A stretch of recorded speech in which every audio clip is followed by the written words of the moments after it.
I mean, we're trying to get good things done, but also have a good time doing it, and and have like a sense of humor, So, I mean, the sort of the left wanted to make comedy illegal, Like you can't make fun of anything. So then it's like comedy sucks. It's like nothing's funny. You can't make fun of anything.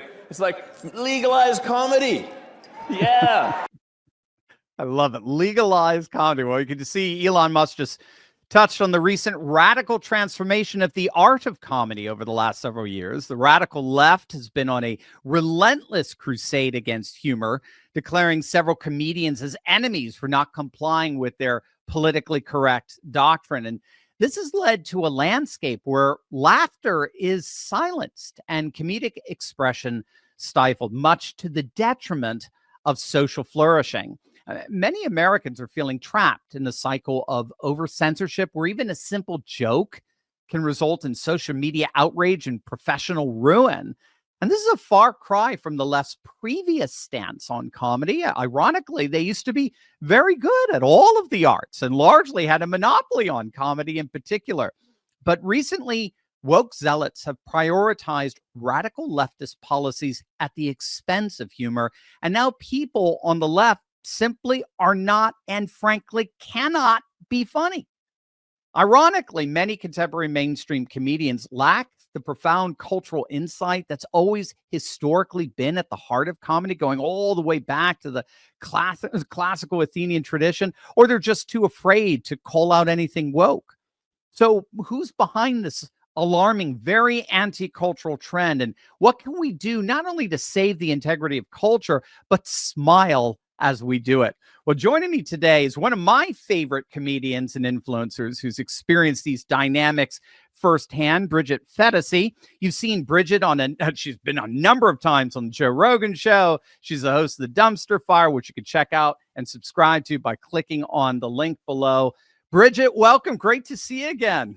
Thank you for having me. It's so nice to be back. Well, it's awesome having you. And I've really enjoyed watching your show ever since my sister introduced me to you. Like 4 years ago, 3 or 4 years ago or so. And you've been just doing awesome stuff. But I know you have a firsthand insight into how comedy is shifted over the last several years. And I think you've experienced some backlash from your work. Can you give us a little bit of a little bio here in terms of how you've encountered the vitriol of the woke? Yeah, I feel like it's interesting. I don't know that I experienced it as badly as other people did. What happened to me was even more insidious in that I started self-censoring, which I think is more dangerous than anything. And I notice this now doing stand-up comedy.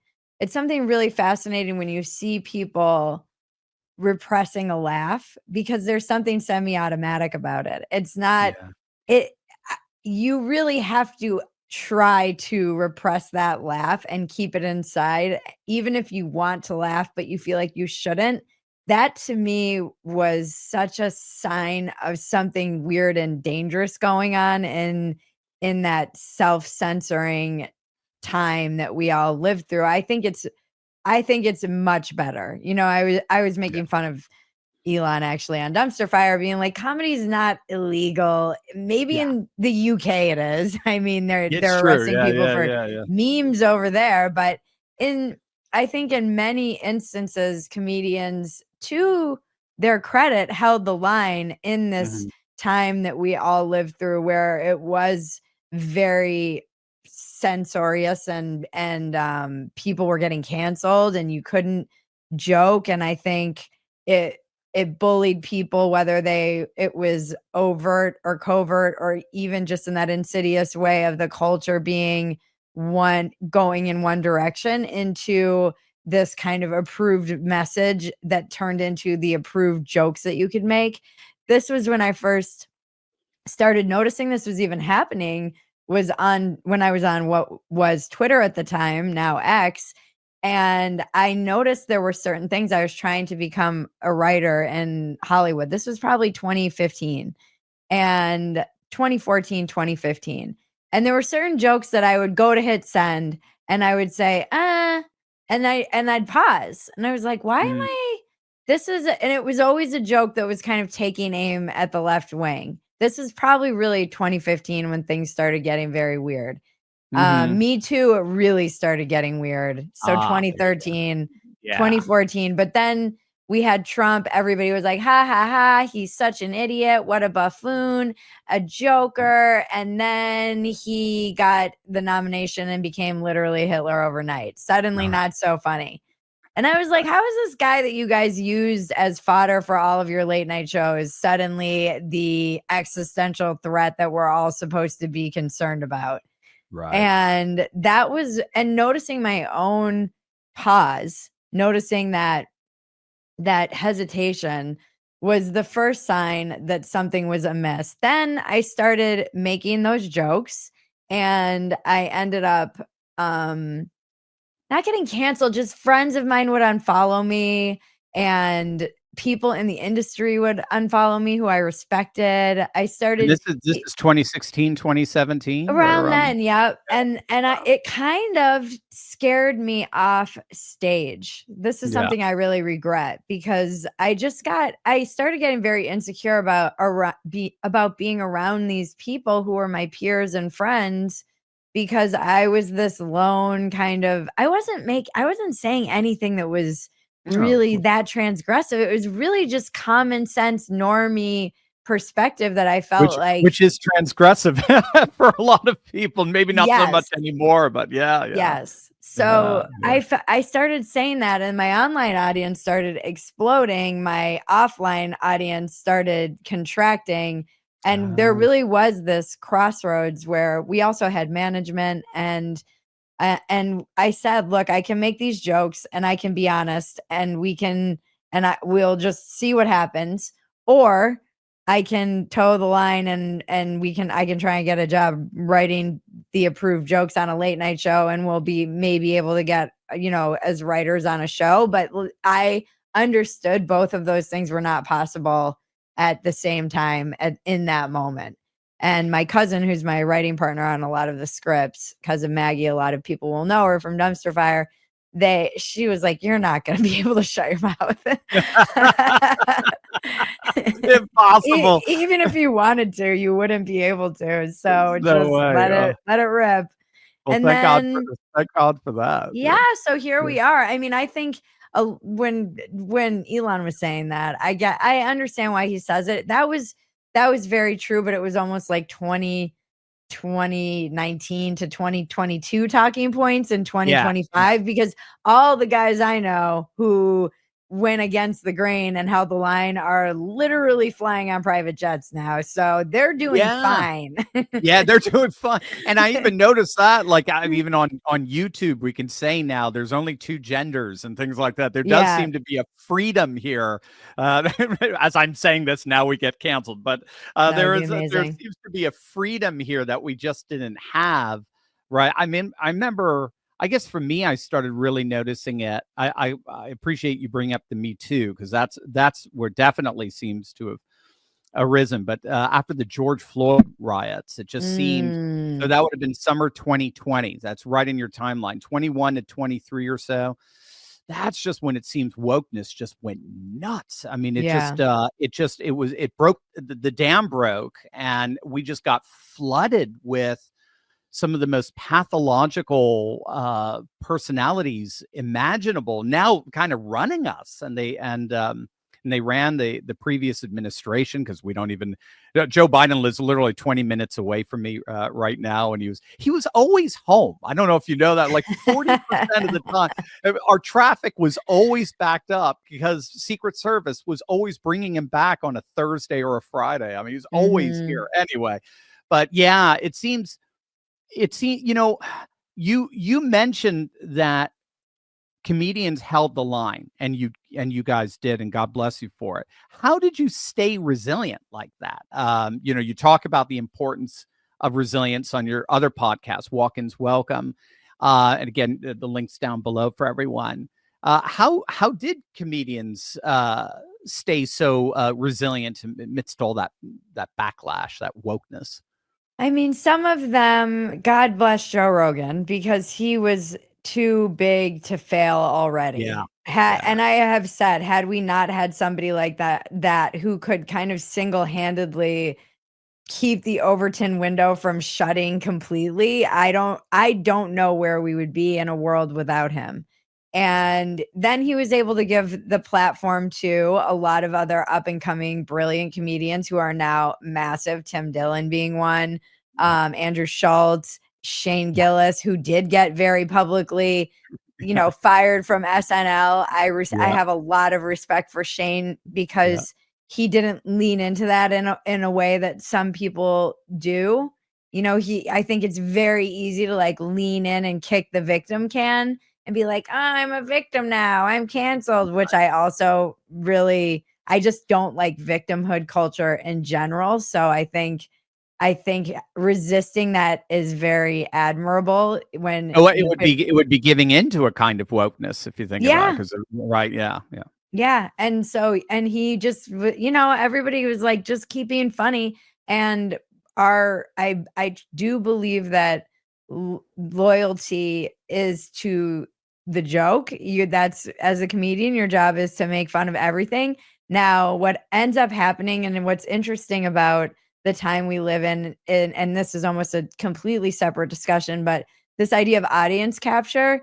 And so I feel my audience is very well trained. God bless them. I had somebody come up to me at an event just last week, and they gave me the absolute nicest compliment I've ever received, which is, I disagree with most of what you say, but because you're so joyful when you're saying it, I can still listen to you and enjoy listening to you. It's still very playful. And that's what I hope to be, is still playful, because it is very easy once you get kind of build an audience, say you're building an audience saying the transgressive or the counterculture thing. It's easy to start saying, oh, am I pausing on sending that tweet because I know my audience is going to get mad at me about it?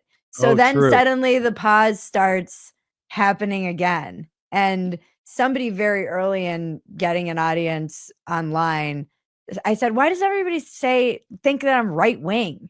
And it's A, because I was making fun of the left, which automatically makes you right wing. Right. But B, my friend pointed out, he said, it's not what you're saying, it's what you're not saying. And that has held so true. Yeah. So now, I mean, people are like, you tweet like you're just firing from the hip. And I truly do. If I'm pausing, it usually means I'm self-censoring for some reason. Sometimes sometimes good to pause, but sometimes it's because there's that part of me that goes, this isn't necessary. I know I'm going to hear it. I'm going to hear it. And I think you have to resist that as a comedian. It's your job to resist, to go into those uncomfortable places and to find those paradigms, to find the deeply held beliefs. It's as we say on our dumpster fire, it's like, we make burgers out of your sacred cows. That's what comedy should do. It should kind of take the piss out of everyone, including ourselves. Yeah, that it's going. I remember talking about this with my students when I used to teach classical literature, in the academy. It's when you go back to the classicists, Aristophanes and all. I mean, that's how they treated comedy. Comedy was you were able to make social critique in a way that only the comedian can do it. The politician can do it. The sociologist can do it. The parent can do it, but the comedian has a critique that only comedy can reveal, and it's just there's this wonderful play called Lysistrata where the men are all in the village are fighting a war, and the women want the war to end. And so they decide to go on a sex strike. Yep. And they I don't know if you're familiar with it's just and the men cave. They do a Zelensky kind of thing. It's I'm sorry. But the joke is that in Athenian culture, it was always considered to be the men who were sexually controlled and the women who were sexually unbridled. And Aristophanes just turned that upside down and said, we all know that's not true. We all know we're the ones with the concubines. But only Lisa Strada could only make, I mean, you can write an essay making that point, but nothing compares to comedy making that point. And so you're right. When you self-censor, you're not just stifling yourself, you're stifling us from being able to see society through new eyes. Yeah. And also be affected. You were just talking about authenticity. When we're self-censoring and we're worrying about our brand and crafting all of our audience and all of the stuff that we've all become now that we're companies, basically, there is something that gets lost when in that authenticity. You can't think about being authentic. The minute you are aware of it, it's like meditation. The minute you're aware of it, it's gone. You're not doing it anymore. Yeah. Exactly. And self-censoring is takes away from that. It robs people of your insecurity, of your mistakes. And a lot of this is because we live in a very unforgiving culture. The internet, for some reason, is eternal and also has the memory of a goldfish. It's a very strange, like the internet never forgets, but also moves on immediately. We live in very, very weird times. It is, everybody just wants to be an influencer and they're very concerned with their personal branding and what that all, it's almost like we have a very wealthy man wielding a chainsaw, kind of half running our country. It's a little bit as if somebody wrote a comedy of a dystopia. Yeah. But that we wouldn't believe. We'd say, no, that's too much of a stretch. The world's richest man running around with a chainsaw with the Argentinian president behind him going, yes, no one's gonna believe that. We were talking about this just yesterday. Remember when Zuckerberg and Elon were saying that they wanted to fight each other? And Dana White was going to organize it in the Coliseum. That's like an AI generated photo. If you saw that, you would be like, this is AI generated. This is not happening. It can't be real. Exactly right. Yeah, but Zuckerberg apparently has been training. He's been hanging out with Dana White and all that. So I don't know, Elon. You may have to hire somebody else to fight for you. I don't know. But... Bring in the lions. Yeah. Bring in the lions. Bring in the lions. I'm curious if you still consider yourself politically homeless, because that's the way you've described yourself, as I understand it. We are living in a time, the way you're presenting it just reminded me of this British Pakistani scholar named Ziauddin Sardar, who refers to our time as post-normal. We're in a post-normal period. And what he meant by that is that we're in between like a massive paradigm shift. So an old world is kind of dying, like we talked about, sort of this liberal, industrialized, managerial world is sort of, it's dying, but a new world has yet to set new norms. So we're kind of in between a no longer, but a not yet. So nothing really makes a lot of sense. It's a really fascinating paradigm for understanding time to do, but it does make things very ambiguous. So I was curious about you just politically now, where you are. You've talked about yourself being politically homeless. You certainly have no time for a lot of the shenanigans we're seeing on the left, but not necessarily all the shenanigans we're seeing on the right either. Can you, and then you did have, I really appreciated your video. I think I recommended it to our audience, your video on when you finally said, all right, that's it. I'm doing the unthinkable. I'm going Trump in 2024. And you gave a really awesome explanation as to why, being a new mother and being a single issue voter, of just trying to keep the lunacy away from your family, sort of mama bear sort of rising up. Where do you see yourself right now? And your audience too. A lot of the people who follow you, who are disaffected liberals for sure, but not necessarily on the MAGA train either. Where do you see yourself?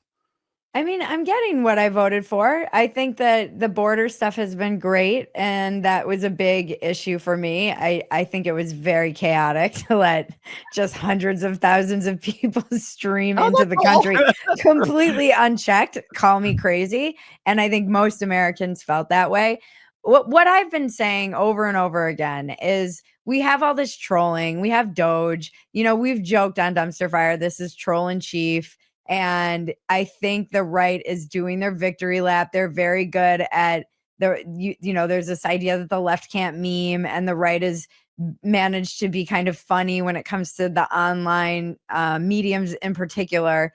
And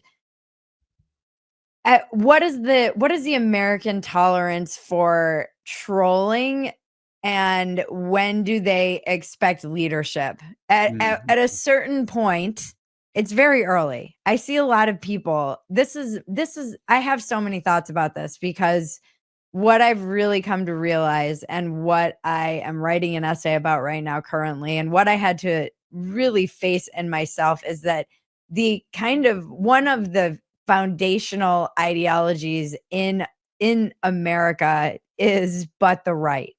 There's no real extreme to the left that can get you canceled. There isn't really anything left wing extreme that you can say that will get you canceled. You can cheer a man for shooting somebody in Times Square. You can say you wished the president was assassinated publicly, and it will not cost you anything socially, and that is not the case on the right at all. There's a lot of you. So I think what's happened, and the reason I bring this up in regards to your question, is I've seen a lot of people from the center left in particular. We're not, we're 40 days in, and now the right has the mandate. They've taken some of that control. They're doing what they said they were going to do in many instances very openly. And the left is running to the left, and they're calling everyone on the right Nazis, and they're worrying about this rise of Nazis on the right. And now Elon is a Nazi. And it seems to me like this, and I get it, because coming from the left, I felt I always had to say, well, the left is mutilating children, but the right, but Trump, but the right. It's like a knee-jerk reaction to criticizing the left. Except you can just run as far to the left as you want, and you move a centimeter to the right in any of the direction, and suddenly everyone freaks out. And now this, like, the woke right is this thing, which I have a lot of issues with. And it's been 40 days, so I give the administration time. I've also been saying on the other, and again, something to add to that point, I think a lot of people in this weather vane kind of uniting of the Maha moms, the MAGA, the tech bros, the Elon stand, all of these weird people who are in this coalition, they're united for now. We'll see how long they are united. True.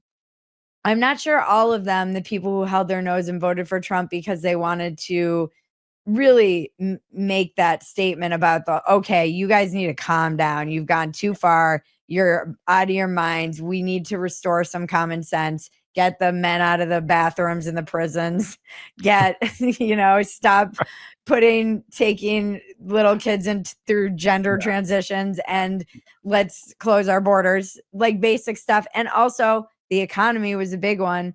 If they can't, I don't know that a lot of those people actually really knew what they were signing up for, though, either. So Okay, true. there's Right. they might not be comfortable with ICE, knocking on doors, Right. and maybe didn't consider that. So we'll see how many of those people get kind of shaved off in this. And then there's the economy. If this administration cannot make life better for Right. middle class Americans in a Right. material way, none of this will Yes, matter. It right. will not matter.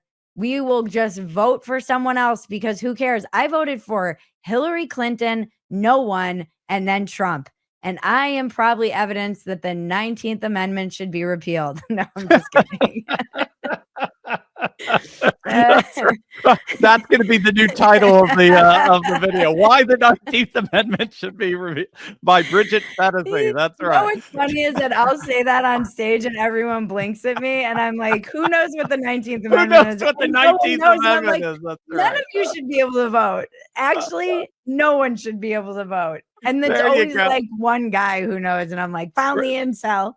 Yeah, bring up the monarchists or something, Yeah, It's so exactly. interesting you mentioned this about the left, because I think you're right. I mean, one thing I noticed was how at least as far as legacy media, or just our sort of our establishment aristocratic culture is concerned, violating politically correct norms seems to justify violent behavior. Have you noticed that? I mean, so I'm thinking of particularly of the U.S. Open match with Serena Williams when she was playing. Oh, I forget her name. The Japanese girl.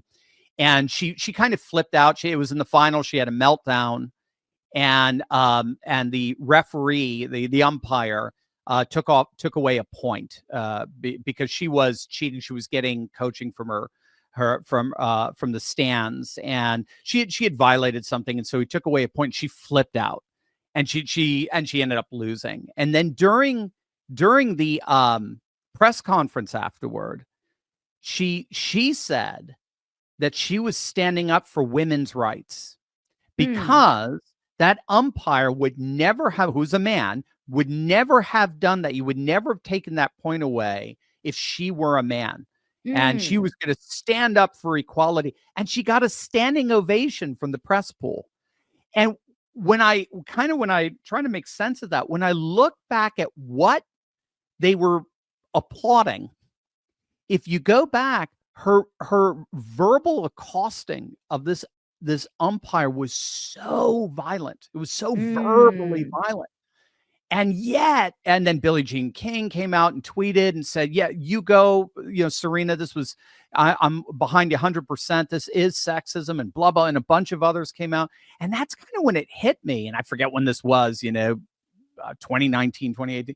But that's when it sort of hit me. And then I saw it with Chris Cuomo, CNN, saying, whoever said protests had to be peaceful after the whole George Floyd thing. And it hit me, when you violate politically correct norms, violence is allowed for these people. And that's where it seems to me, that's where there is no limit. You could keep going left, but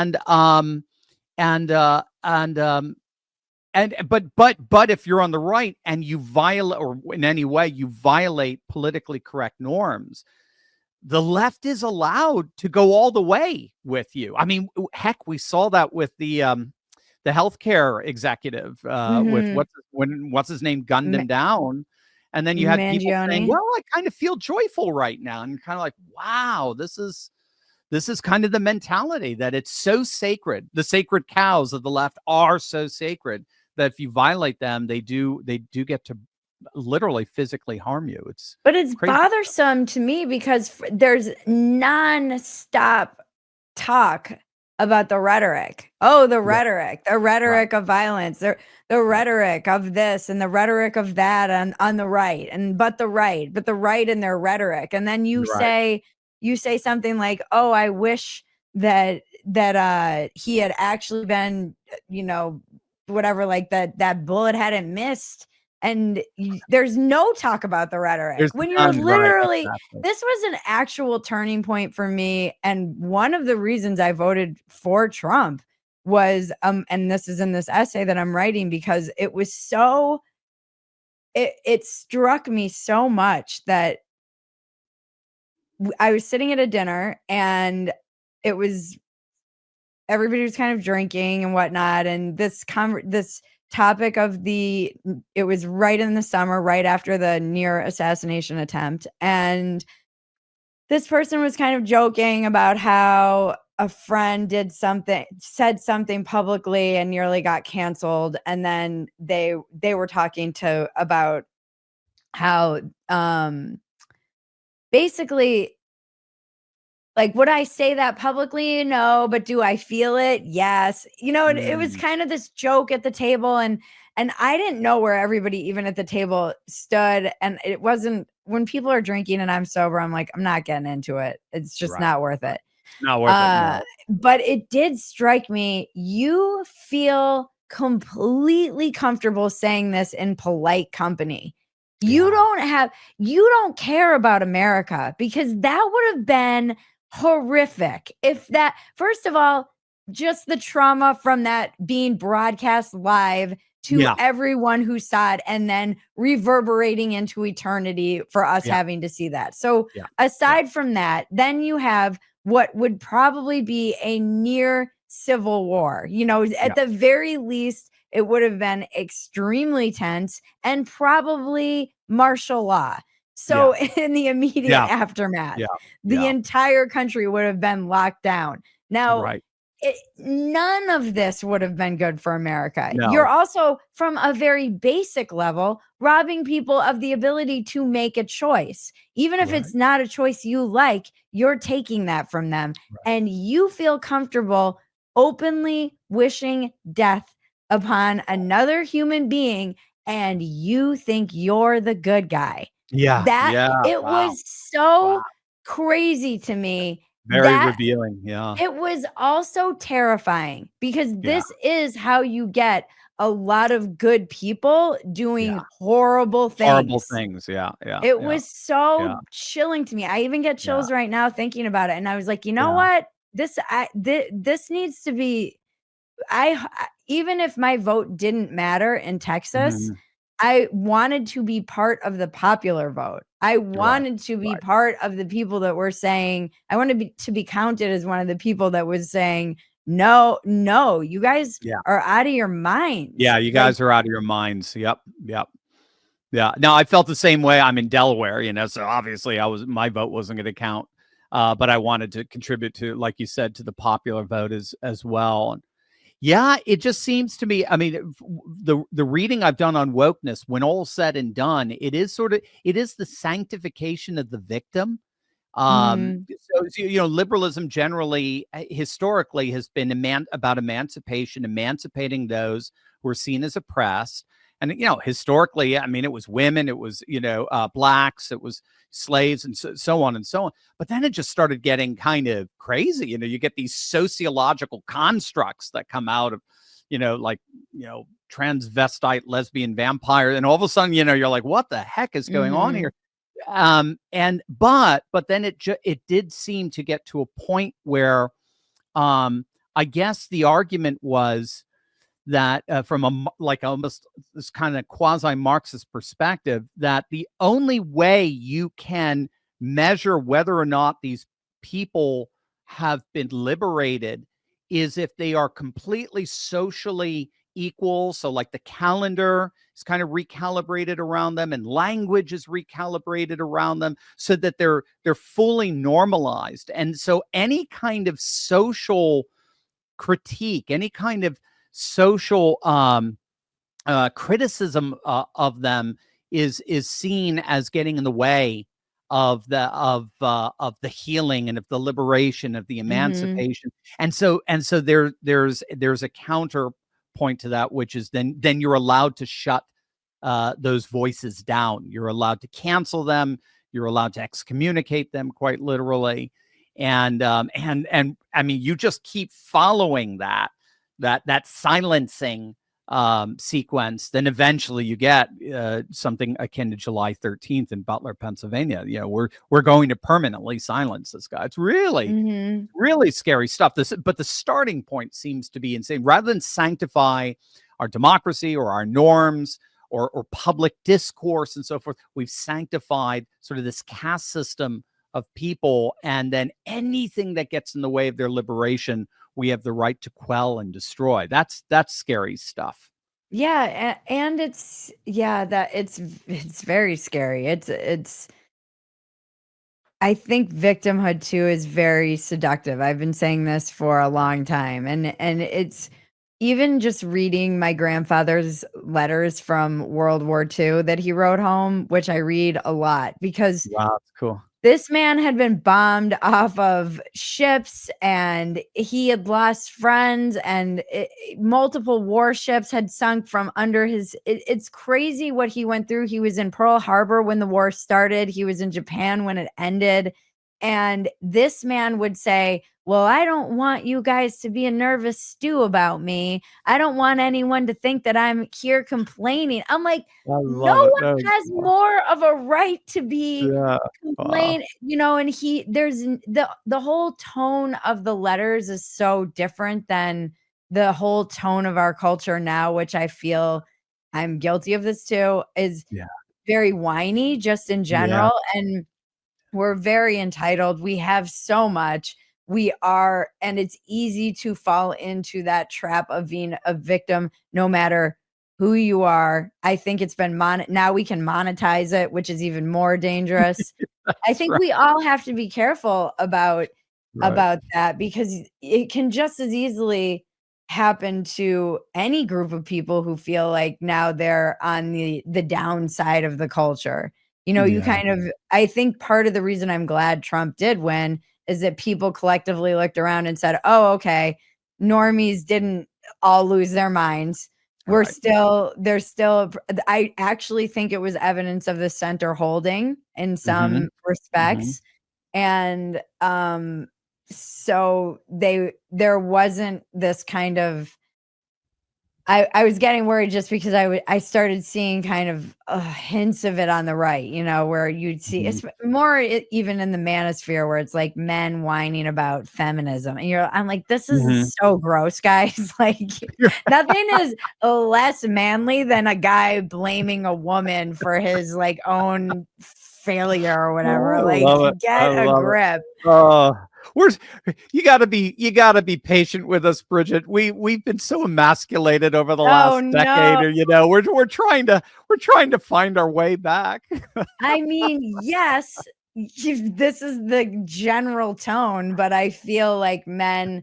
This is a lot of people are like, oh, this is the brawligarchy or whatever they're calling it. And right. I think it is masculinity reasserting itself to a certain extent. Now, this could go too far in any direction, and we're in trouble. We need the balance, the yin and the yang. We need the masculine and the feminine, and we'll see. The moderation. Always everything in moderation, as the ancient Greeks would say. Absolutely. I think too. I think Rogan's done a great job with that. Or just even when Trump kind of walked into walks into these UFC fights, at Madison Square Garden with RFK behind him and Tulsi and Tucker and all that, and Dana White. And the crowd's going crazy, and it's kind of like Caesar going into conquering Caesar going into the Colosseum. It's like, all right, the manhood is back. Good, it's hopefully a very good, healthy manhood, and in that sense, just more of its entertaining outworking. But there is something, I guess they call it a remythologization, where in times of social transition, oftentimes the old myths come back to try to find some balance again, and find some security in the midst of all the craziness. So maybe that's what we're seeing with men as well. Where can people find? I could talk to you for hours, Bridget. Anytime. I love talking to you too. You're such a wealth of information, and it's just always such a pleasure. You make me think more deeply about all of the things that I'm already thinking about. As you know, I write a column for Spectator, the magazine in print. They still exist. It's such a good magazine. I am Spectator's honored to excellent. be a Love part of it. Yeah. And I do a monthly column where it is, and I get to be satirical, or I think more seriously about these things. And it's funny how it can inform so much of the comedy and vice versa. Yeah. And you can find me at, we're really trying, I never do this, but we're really trying to hit 100,000 on our YouTube channel. Yeah, And we're and you're so getting there. close. I noticed getting that. there. You are getting really close.